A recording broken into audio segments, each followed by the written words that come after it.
अस्सलामुअलैकुम। Rise and shine की online classes में खुश आमदीद।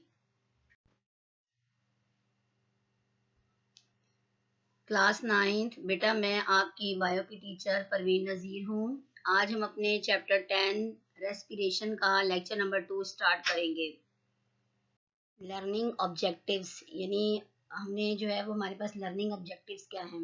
After this lesson student will be able to यानी आज के टॉपिक को या आज के लेक्चर को सुनने के बाद जो है वो आप लोग ये जान सकेंगे कि number 1 relation between photosynthesis and respiration यानी फोटोसिंथेसिस ग़िज़ा बनाने का अमल और रेस्पिरेशन यानी ग़िज़ा के टूटने के अमल में क्या रिलेशन पाया जाता है, किस तरीके से ये दोनों प्रोसेस एक दूसरे से मुख्तलिफ होते हैं।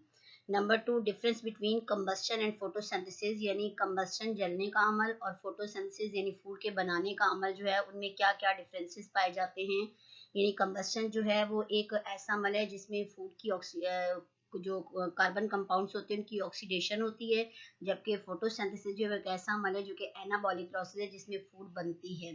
नंबर 3 जो है वो difference between combustion and respiration यानी कंबस्शन भी जलने का अमल है। वो अलग बात है कि ये कार्बन कंपाउंड्स का जो है वो एक्सटर्नल इन्वायरमेंट में जलने का अमल है, और रेस्पिरेशन जो है वो भी फूड की ऑक्सीडेशन का अमल है जो कि बॉडी सेल्स के अंदर होता है। यानी आज के लेक्चर को समझने के बाद जो है वो आप जो है वो इन तीनों चीज़ों में डिफरेंस जो है वो आपको मालूम हो सकेगा।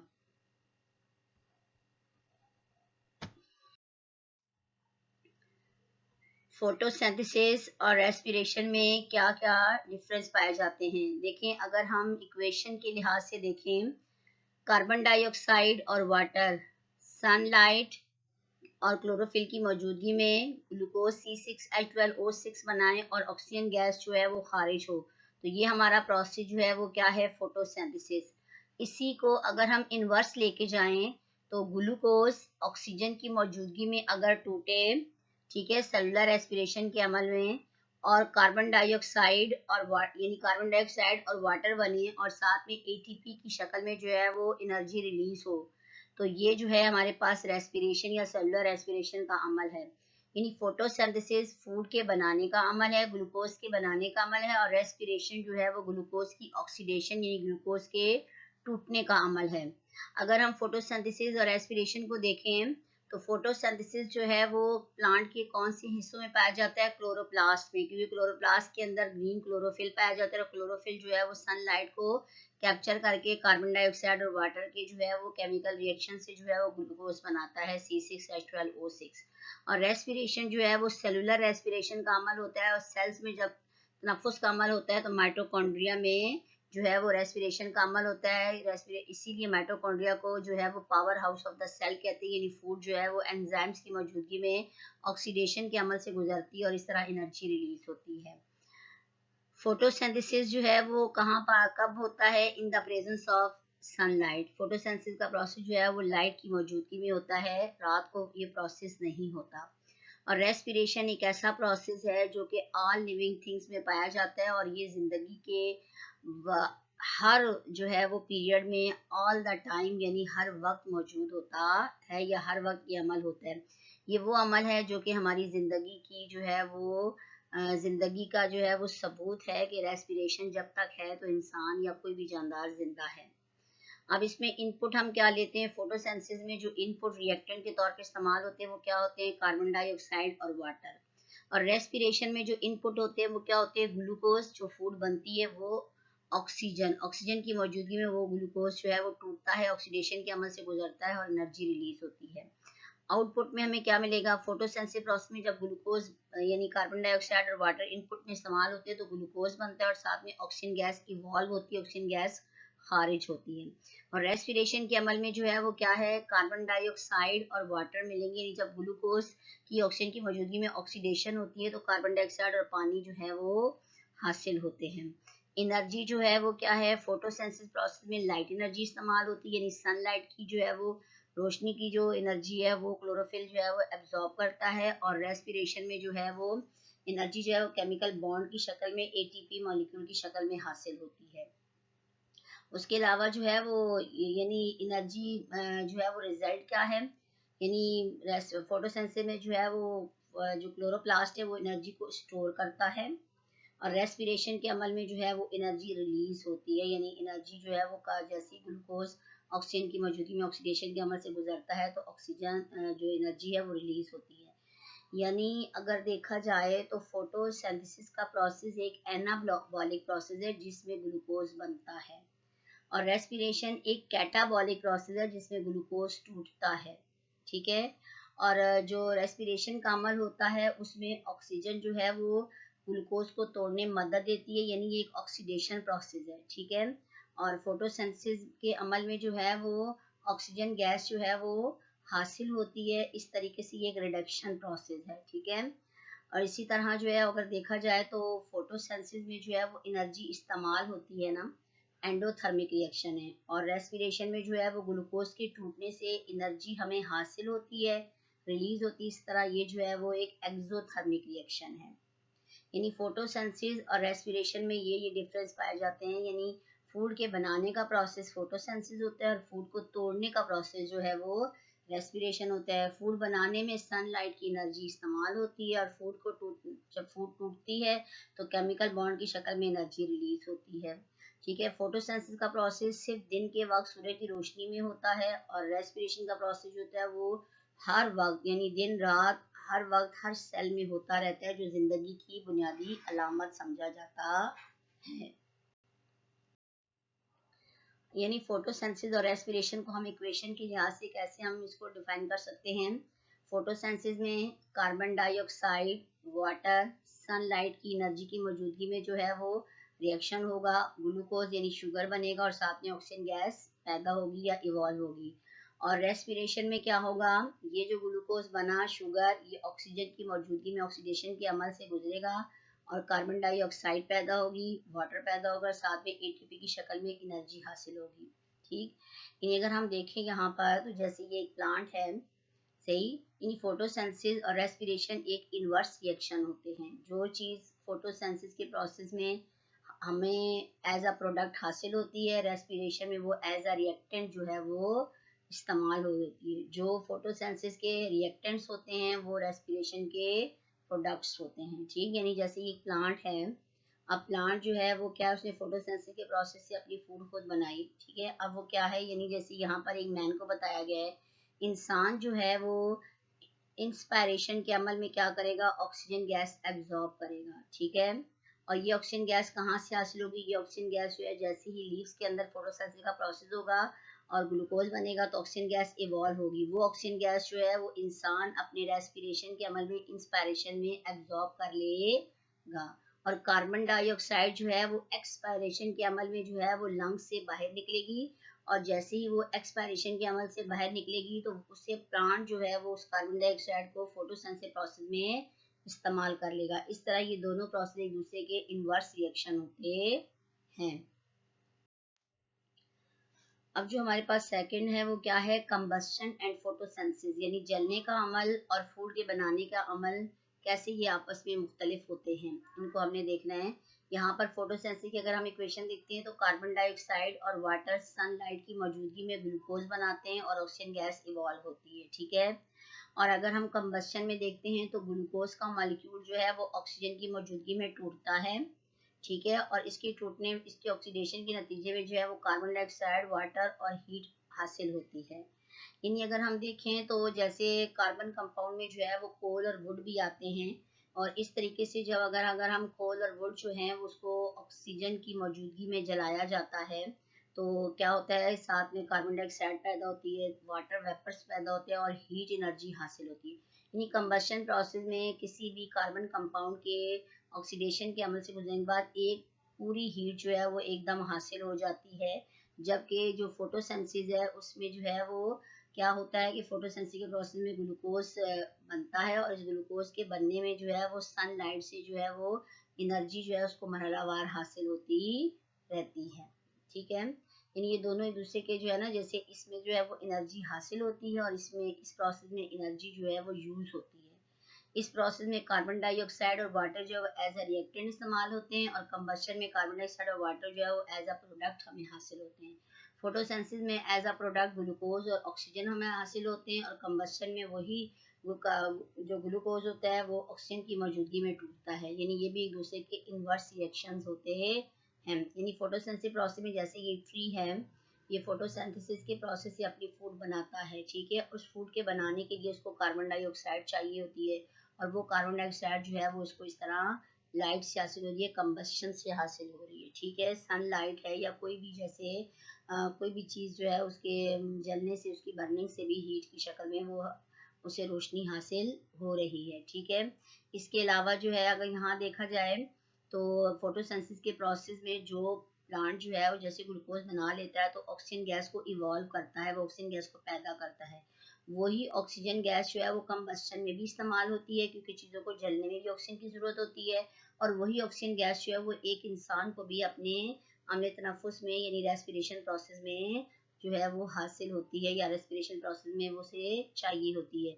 यही जब इंसान जो है वो इंस्पायरेशन में ऑक्सीजन गैस को एब्जॉर्ब कर लेता है तो एक्सपायरेशन में वो कार्बन डाइऑक्साइड को रिलीज करता है। यही कार्बन डाइऑक्साइड जो है पौधा जो है वो फोटोसिंथेसिस के प्रोसेस में इस्तेमाल करता है।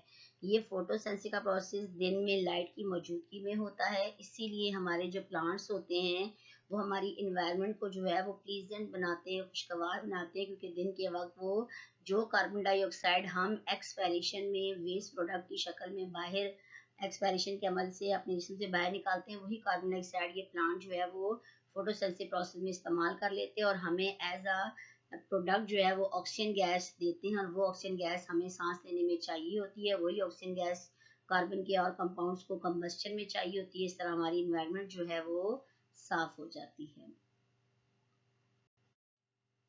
अब आगे हमारे पास क्या है, कंबस्शन एंड रेस्पिरेशन। कंबस्शन भी जलने का अमल होता है, वो अलग बात है कि ये कार्बन कंपाउंड जो कि हमारी एक्सटर्नल एनवायरनमेंट जैसे वुड और कोल वगैरह उनके जलने का प्रोसेस है। और रेस्पिरेशन भी जलने का अमल है, लेकिन ये बॉडी के अंदर फूड की ऑक्सीडेशन का अमल है। हमने इन दोनों में कंपेयर करना है कि क्या ये प्रोसेस होते हैं, जैसे burn fuels to make energy, यानी combustion making heat energy by burning fuels in one step. जैसे अगर हम कोई भी बर्निंग फ्यूल्स होते हैं, कोई भी जलने वाला ईंधन जो है, जब उसको हम जलाते हैं तो वो हीट एनर्जी को एक ही स्टेप में, एक ही दफा वो हीट एनर्जी हमें दे देता है। यानी अगर जैसे ये लकड़ियां वगैरह हैं, ये एज अ फ्यूल है, इसे जब हम ऑक्सीजन की मौजूदगी में जलाएंगे, या कार्बोहाइड्रेट्स हैं तो इनको हम ऑक्सीजन की मौजूदगी में जलाएंगे तो क्या होगा कि एक ही दफा में बहुत सारी जो है वो एनर्जी हमें हासिल हो जाएगी। साथ में कार्बन डाइऑक्साइड और पानी भी पैदा होगा, वाटर वेपर्स पैदा होंगे, और साथ में हीट एनर्जी हमें एक ही बार जो है वो मिल जाएगी। जबकि एरोबिक रेस्पिरेशन में क्या है, making ATP energy some heat by burning fuels in many small steps.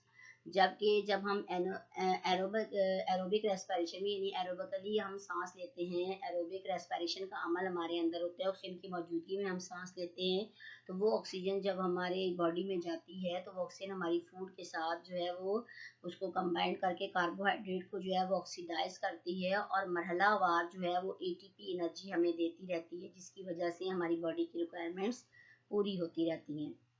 यानी यहाँ अगर हम देखें तो जो प्लांट्स हैं, एल्गा है, मैनी बैक्टीरिया जो कि ऑटोट्रॉफ्स हैं। ऑटोट्रॉफ्स का मतलब है ये खुद रोशनी में फोटोसिंथेसिस प्रोसेस से अपनी फूड बना लेते हैं, ठीक है। अब ये जो फूड बनाते हैं, ये जो फूड है ऑर्गेनिक कंपाउंड, ये फूड बनाई और साथ में ऑक्सीजन गैस रिलीज हुई, क्योंकि फोटोसिंथेसिस प्रोसेस में ऑक्सीजन गैस जो होती है वो इवॉल्व होती है। ये जो ऑक्सीजन गैस है ये इंसान जो कि एनिमल, फंगाई, मैनी बैक्टीरिया जो कि हेट्रोट्रॉफ्स हैं, जो अपनी फूड खुद नहीं बना सकते, वो जो है वो पौधों को खाते हैं, यानी पौधों से बनी हुई फूड जो है वो लेते हैं, चाहे वो वेजिटेबल्स की फॉर्म में हो, चाहे वो फ्रूट्स की फॉर्म में हो। तो ये ऑक्सीजन गैस जो है उन्हें एज अ रेस्पिरेशन भी मिल जाती है। जैसे वो ऑक्सीजन गैस इन्हें मिलती है तो उस फूड की ऑक्सीडेशन होती है, और उस फूड की ऑक्सीडेशन के नतीजे में क्या होता है, कार्बन डाइऑक्साइड और वाटर बनते हैं, और वो कार्बन डाइऑक्साइड और वाटर जो है वो प्लांट्स को फोटोसिंथेसिस प्रोसेस के लिए चाहिए होते हैं, ताकि वो एज अ रिएक्टेंट जो है वो ग्लूकोज की तैयारी में हिस्सा ले सके। इस तरह कंबस्शन जो है अगर देखा जाए तो ये जो एज अ फ्यूल जो है वो जलने का जो प्रोसेस है ये बाहर इन्वायरमेंट में होता है, और एक ही दफ़ा में हीट एनर्जी हमें हासिल हो जाती है। जबकि रेस्पिरेशन जो है वो बॉडी के अंदर प्रोसेस होता है, और उससे मरहलावार हमें तवानाई एनर्जी हासिल होती है, जिसकी वजह से बॉडी की रिक्वायरमेंट्स जो है वो पूरी होती रहती हैं।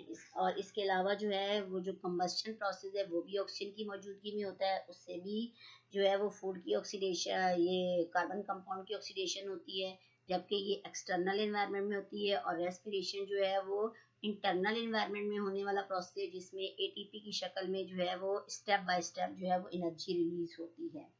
ठीक है, कंबशन प्रोसेस या ज़्यादातर जो है, जैसे हम कार्बन कंपाउंड वुड और कोल की शक्ल में हम लेते हैं, तो ये नॉन लिविंग सब्सटेंस का एक प्रोसेस है जो कि एक्सटर्नल इन्वायरमेंट होता है, जबकि फोटोसिंथेसिस का जो ये रेस्पिरेशन का जो प्रोसेस है वो बॉडी के अंदर जो है वो जो ग्लूकोज की फॉर्म में हमने फूड ली है उसकी जो है वो टूटने का अमल है, जिसके नतीजे में हमें जो है वो स्टेप बाय स्टेप जो है वो एनर्जी हासिल होती रहती है। यानी देखा जाए तो इसमें जो एनर्जी है वो एक ही वक्त में सारी एनर्जी हासिल हो जाएगी, जबकि रेस्पिरेशन में हमें मरहलावार जो है वो एनर्जी हासिल होती रहती है। हालांकि ये भी ऑक्सीडेशन प्रोसेस है और ये भी ऑक्सीडेशन, ये एक्सटर्नल ऑक्सीडेशन प्रोसेस है, ये इंटरनल ऑक्सीडेशन प्रोसेस है। ठीक, यानी देखा जाए तो जो कंबस्शन प्रोसेस है वो इन्वायरमेंट में होने वाला ऑक्सीडेशन प्रोसेस है, और जो रेस्पिरेशन है या एरोबिक रेस्पिरेशन है वो बॉडी या लिविंग सेल के अंदर होने वाला ऑक्सीडेशन प्रोसेस है। अब कंक्लूजन हमें क्या हासिल हुए, यानी हमने अपने इस लेक्चर में जो स्टडी की उसमें हमने क्या सबक सीखे ना। हमने क्या सीखा, photosynthesis process is an anabolic reaction. Photosynthesis के प्रोसेस में फूड बनती है, इसलिए ये एक एनाबॉलिक रिएक्शन है, which take place in mesophyll cells of plant. पौधे के जो ग्रीन सेल्स होते हैं जिनके अंदर ग्रीन सब्सटेंस क्लोरोफिल पाया जाता है उनको मीजोफिल सेल्स कहते हैं, उनके अंदर फोटोसिंथेसिस का प्रोसेस होता है। Respiration is a catabolic reaction. Catabolic का मतलब है टूटने वाला रिएक्शन, जिसमें फूड टूटती है, जिसमें फूड ऑक्सीडेशन के अमल से ब्रेक होती है, which take place in all living cell. Respiration का अमल तमाम यानी एक जानदार के जिस्म के हर सेल में होता है, जबकि फोटोसिंथेसिस जो होता है वो सिर्फ मीजोफिल सेल्स में होता है, और रेस्पिरेशन जो होता है वो एक लिविंग बॉडी के तमाम सेल्स में पाया जाता है। Combustion is an exothermic reaction, यानी कंबशन के अमल में जो है वो हीट बाहर निकलती है, इसलिए ये एक्सोथर्मिक रिएक्शन है, in which heat energy is produce. Combustion is a catabolic process. Combustion में भी फूड टूटती है, इसलिए कैटाबॉलिक प्रोसेस है, in which carbon compound such as food wood coal are burn, जिसमें कार्बन के कंपाउंड जिसमें ग्लूकोज भी है, लकड़ी भी है और कोयला भी है, ये जलते हैं। ठीक है, photosynthesis is an endothermic reaction. Photosynthesis एक एंडोथर्मिक रिएक्शन है। एंडोथर्मिक का मतलब है सन की जो हरारती तवानाई होती है, जो सनलाइट की जो एनर्जी होती है वो क्लोरोफिल कैप्चर करता है, एब्जॉर्ब करता है, इसलिए ये एंडोथर्मिक रिएक्शन है, in which sun energy is absorbed. ठीक है, photosynthesis is an anabolic reaction. Photosynthesis साथ एक एनाबॉलिक रिएक्शन है, in which carbon compound glucose is build, क्योंकि ग्लूकोज बनता है इसलिए ये एनाबॉलिक रिएक्शन है जिसमें फूड बनती है। Combustion process take place in external environment and heat energy is produced at the time of burning wood and coal. Combustion process जो है वो एक्सटर्नल इन्वायरमेंट में जलने का अमल है, जिसमें हरारती तवानाई जो है वो लकड़ी और कोयले के जलने से एक दफा ही पैदा हो जाती है। Respiration process take place in living body cell. Respiration का अमल जो होता है वो एक जानदार जिस्म के तमाम सेल्स में होता है, and heat energy is produce step by step during the oxidation of food. जबकि हरारती तवानाई जो है वो फूड की ऑक्सीडेशन के अमल के दौरान मरहलावार तरीके से स्टेप बाय स्टेप हासिल होती रहती है। हमारे इस जो हमने जो आज के लेक्चर में जो कुछ हमने टॉपिक्स डिस्कस किए, जो हमने लर्निंग ऑब्जेक्ट डिस्कस किए, उनसे हमें ये नताइज हासिल होते हैं कि फोटोसिंथेसिस एक एनाबॉलिक रिएक्शन है जो मीजोफिल सेल में होता है, और रेस्पिरेशन एक कैटाबॉलिक रिएक्शन है, फूड के टूटने का अमल होता है जो कि बॉडी के हर सेल्स में होता है। क्योंकि रेस्पिरेशन का अमल जो होता है वो दिन रात हर वक्त होता रहता है, जबकि फोटोसिंथेसिस जो है वो मीजोफिल सेल में सिर्फ दिन के वक्त सूर्य की रोशनी की मौजूदगी में होता है। कंबस्शन एक एक्सोथर्मिक रिएक्शन है क्योंकि हीट एनर्जी रिलीज होती है, ठीक है, प्रोड्यूस होती है या रिलीज होती है। और कंबस्शन एक साथ कैटाबॉलिक प्रोसेस भी है क्योंकि इसमें कार्बन कंपाउंड जो है वो टूटते हैं। फोटोसिंथेसिस के प्रोसेस से किसी भी जैसे प्लांट बॉडी का वेट बढ़ता है, जबकि रेस्पिरेशन के अमल में जो ग्लूकोज होता है या जो कार्बन कंपाउंड होते हैं उनका वेट कम होता है, क्योंकि ये कैटाबॉलिक प्रोसेस है। फूड जब टूटती है तो उसका वेट कम हो जाता है क्योंकि एनर्जी रिलीज हो जाती है। फोटोसेंसिस एक एंडोथर्मिक रिएक्शन है, यानी फोटोसेंसिस में सनलाइट जो होती है वो क्लोरोफिल जो है वो कैप्चर करता है, एब्जॉर्ब करता है, वो पौधे के अंदर जाती है, इसलिए एंडोथर्मिक रिएक्शन है। और जबकि फोटोसेंसिस साथ में एक एनाबॉलिक भी रिएक्शन है, क्योंकि इसमें ग्लूकोज बनता है। कंबस्शन जो है वो एक एक्सटर्नल इन्वायरमेंट में होने वाला अमल है, और जिसमें एक ही दफ़ा में कार्बन कंपाउंड के जलने से एक ही दफ़ा में जो है वो एनर्जी हासिल हो जाती है। जबकि रेस्पिरेशन एक ऐसा लिविंग बॉडी के हर सेल में होने वाला अमल है, जिसमें फूड की ऑक्सीडेशन के अमल के दौरान जो है वो मरहलावार तवानाई हासिल होती है, जो कि मेटाबॉलिक रिएक्शंस में इस्तेमाल, यानी जिस्म के मेटाबॉलिक रिएक्शन में इस्तेमाल होती है, जिस्म के अंदर नए सेल्स के बनने में, ग्रोथ में, जो इंजर्ड सेल्स हैं उनके टूट कर उनकी रिपेयरिंग होने में, यानी बॉडी के तमाम कामों के लिए जो है वो मरहलावार तवानाई हमें मिलती रहती है। होमवर्क क्या है बेटा हमारा? Right and learn following differences, यानी आपने ये जो डिफरेंस हमने नीचे मेंशन किए हैं ये आपने अपनी कॉपी में बहुत नीट एंड क्लीन लिखने हैं और याद भी करने हैं। लेक्चर को बहुत अच्छे तरीके से सुने, फिर उसके बाद आप अपने जो है वो रिटर्न वर्क को करें, और रिटर्न वर्क को करने के बाद दोबारा लेक्चर को सुने और साथ साथ जो डिफरेंस है उनको याद करें, तो आपको बहुत अच्छे तरीके से क्लियर हो जाएंगे और आपको जल्दी याद भी जाएंगे। पहला डिफरेंस है फोटोसेंसिस एंड रेस्पिरेशन, दूसरा डिफरेंस है कंबस्शन एंड फोटोसेंसिस, और तीसरा है कंबस्शन एंड रेस्पिरेशन। इसके साथ बेटा आपने थोड़ा सा अपना पिछला भी रिवाइज करना है, यानी लर्न प्रीवियस चैप्टर 1।